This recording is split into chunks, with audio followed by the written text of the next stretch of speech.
What's up, everyone? Welcome back to another review, and this time we're taking a look at Hatchet from 2006, written and directed by Adam Green. Now, I had originally reviewed all four of the Hatchet movies. Going back, I don't like any of those reviews. I think they all suck. So now I'm going to be revisiting these movies and pretty much giving my undisputed thoughts on what I feel on the Hatchet movies and as this franchise as a whole. So, with all that being said, let's quickly go over Hatchet. Okay, so my overall thoughts on Hatchet is this. This is a great throwback to old school 80s slasher movies. Hatchet's DNA is heavily ingrained in 80s slasher, specifically of Friday the 13th. The character of Victor Crowley and Jason Voorhees, there's a lot of differences, but there's also a lot of similarities.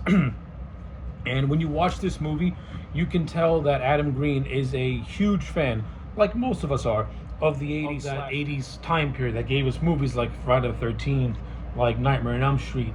The 80s is where Michael Myers and Halloween really started to pick up a lot of steam with Halloween's 2 and 3, 4, and 5.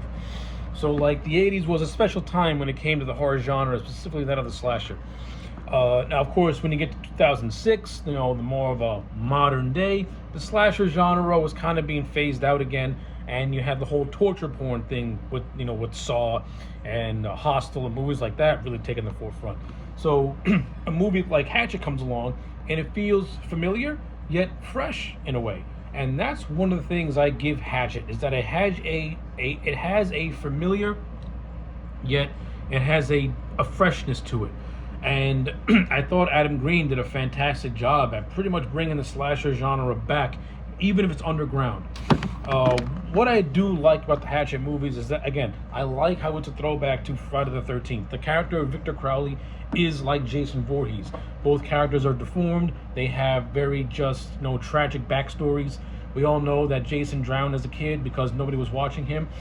We all know that he also had mental disabilities and was deformed. Victor Crowley is the same way. He was born deformed. He was born with mental disabilities. Jason's only connection to the human world was his mother, Victor Crowley's only connection to the human world was his father. They're both bullied, and bullies unintentionally caused their demise. Now, when it comes to Jason more or less is on a warpath.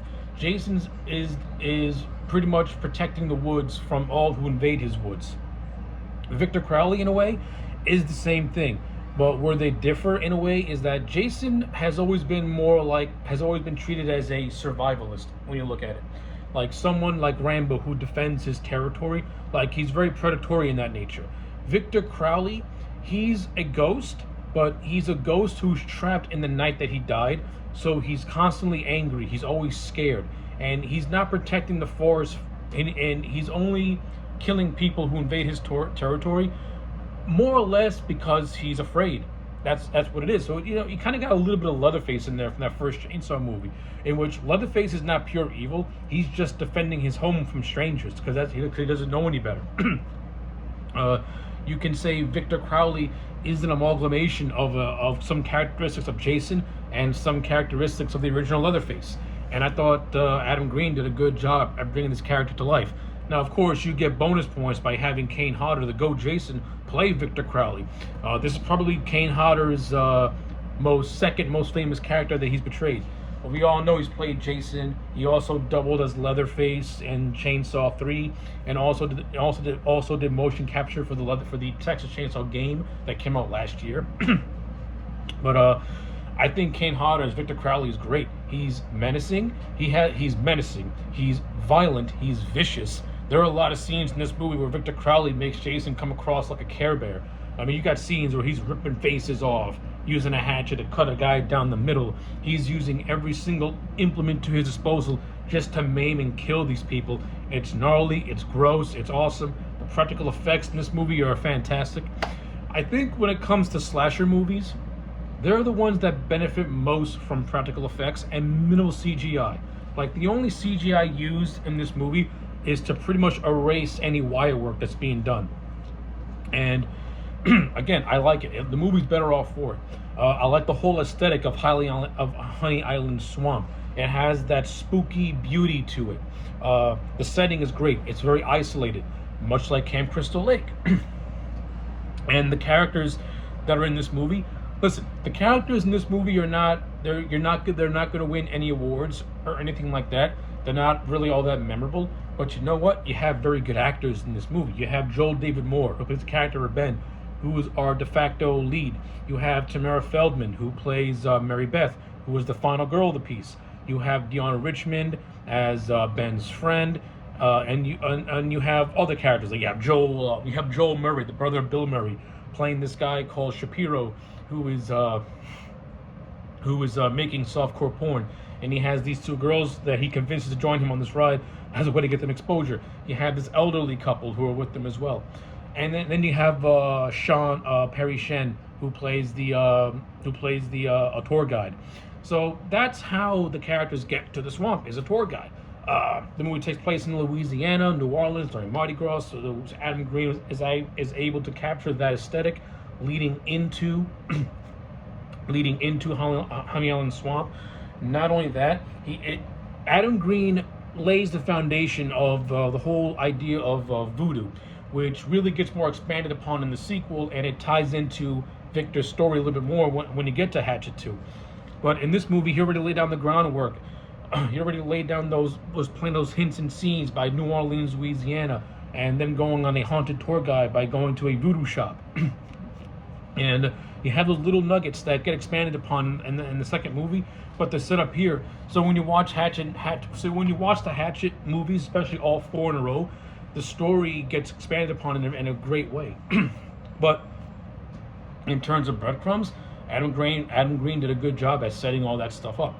And like I said, once you get to the tour guide, you find out that Perry Shen is more or less a scam artist, and he has no idea what he's doing or no idea what he's talking about. This is what leads to the boat to accidentally get destroyed, and what forces our characters to abandon the boat after it starts to sink, and after one of the characters gets attacked by an alligator. This is where they try to make refuge at Victor Crowley's house, and yep, that's where the chaos ensues, and that's where the fun really begins. The lead up from the first act to get to Honey Island Swamp, it's setting up the characters. Adam Green tries to, the actors try to bring their charisma to these roles, because again, these roles are the characters are one-dimensional. They're not really all that memorable, with the exception of maybe Mary Beth, because her character is tied to Victor Crowley. Especially in the opening prologue, which has cameos by Robert Englund and Joshua Leonard. So that's pretty cool to see Robert Englund. Basically, Robert Englund and Joshua Leonard are playing two fishermen who are doing some work in the swamp. They're trying to catch alligators, and Victor Crowley kills them off. And we find out later on in the movie that Mary Beth is actually the daughter of Robert Englund and the sister of Ainsley, her brother, and she's here for revenge against Victor Crowley. So we have so that's more or less her motivations. That really is what ties her character to Victor Crowley, is that it's personal for her. So I like it, and I thought Tamara Feldman did an okay job as Mary Beth. I don't think she's the world's greatest horror actress. I do think she has scenes where she can come across as really annoying, and maybe her acting can be a little bit flat. But I thought she was fine in the role. Like, to me, she really gets overshadowed by guys like Joel David Moore, and by the two girls who play and by the two girls who do the softcore porn thing with Joel Murray. Those two actresses have more personality, and they kind of overshadow Tamara Feldman. Again, to her credit, she tries, but I don't think she doesn't have the screen presence of a final girl, is what I'm trying to get at ultimately. So I think she's the weakest link. Again, not a bad actress, but I think you could have gotten someone better. And luckily, when you get the Hatchet 2, you get Danielle Harris in the role, and of course the franchise is better off for it. In terms of more cameos, again, what makes Hatchet so cool is that Adam Green covered this movie with horror icons. Again, I told you, you have Josh Leonard. Of course, you know Josh Leonard from the Blair Witch Project. You have Robert Englund. I mentioned Nightmare on Elm Street, so we all know who Robert Englund is. Of course, you have Kane Hodder as Victor Crowley, and you have Tony Scott, the Candyman himself, playing the character of Reverend Zombie, who is what leads the characters of Marcus and Ben to the haunted boat ride. Now, of course, the Reverend Zombie character gets expanded upon more when you get to part 2. But again, the groundwork was laid here, and Tony Todd's cameo in this movie is hilarious. I rewind it all the time because it's funny. The way Tony Todd goes from being creepy to them being a pissed off businessman being sued for negligence is absolutely hysterical. Tony Todd does not get enough credit for his acting abilities. He can be scary when he wants to be, and he can be funny when he can be funny at the same time too. Good stuff. A brief role, but it's so memorable. But yeah, that's basically it. Like I said, and once they get to Honey Island Swamp, that's where the chase really happens, and the entire movie from there on is just our characters getting picked off one by one by Victor Crowley in very gruesome and creative ways. And then, of course, you get to the end, which is a complete either homage or ripoff to the ending of the first Friday the 13th movie, depending on how you want to look at it. In which we think Ben and Mary Beth are safe, but Victor Crowley ends up ripping Ben's arm off and then using it as a way to trick Mary Beth into being saved from after she got knocked into the water. And the movie just stops with Victor Crowley growling in Mary Beth's face, and her fate is unknown until you get to Hatchet 2. So yeah, that's basically all I got to say about the first Hatchet movie. At the end of the day, I still very much enjoy the Hatchet movie.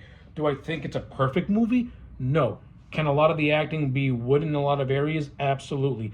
Does it take a while to actually get to the good stuff when you get to Honey Island Swamp?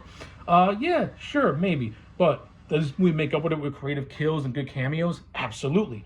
I forgot to mention, you have John Carl Buechler in this movie, who plays a character called Jack Cracker. Of course, John Carl Buechler, has special makeup effects work going back to Nightmare on Elm Street and going back to Friday the 13th. Of course, it was John Carl Buechler who pretty much made Kane Hodder Jason by casting him in New Blood. Like, the Hatchet movie, the first Hatchet movie to me is a time capsule of horror in 2006, in which this movie was made as a tribute to the slasher genre, but it found a fan base, and it was able to spawn three sequels afterwards. So, with all that being said, the first Hatchet movie to me is a solid. Again, I enjoyed this movie. I'm going to give it a 7 out of 10. I think it's good for what it is. The character of Victor Crowley has an interesting backstory. Again, very similar to Jason in a lot of ways, but it's different just enough to make him feel like his own little unique thing. Where Jason comes across more as a hunter protecting his land, Victor Crowley is a revenant trapped inside the night he was killed and doesn't know that he's dead. So I like all that stuff. And again, I also like the backstory with his dad and how his dad loved his son. Again, very similar to Pamela Voorhees. But again, the sequel expands more on Victor's story and it fleshes it out much, much more. But for what this first movie has to offer, 7 out of 10. The cast of characters is very decent. The kills are very creative and well done. The acting can be a little hit and miss in a lot of areas. I think the character of Mercedes McNabb, who plays a typical dumb blonde, I think she's extremely annoying, and her character lived on a little too long for my liking. But that is what it is. So yeah, 7 out of 10 for the first Hatchet movie. Let me know your thoughts in the comment sections down below. Like the video and subscribe, and I'll check you back next time for more.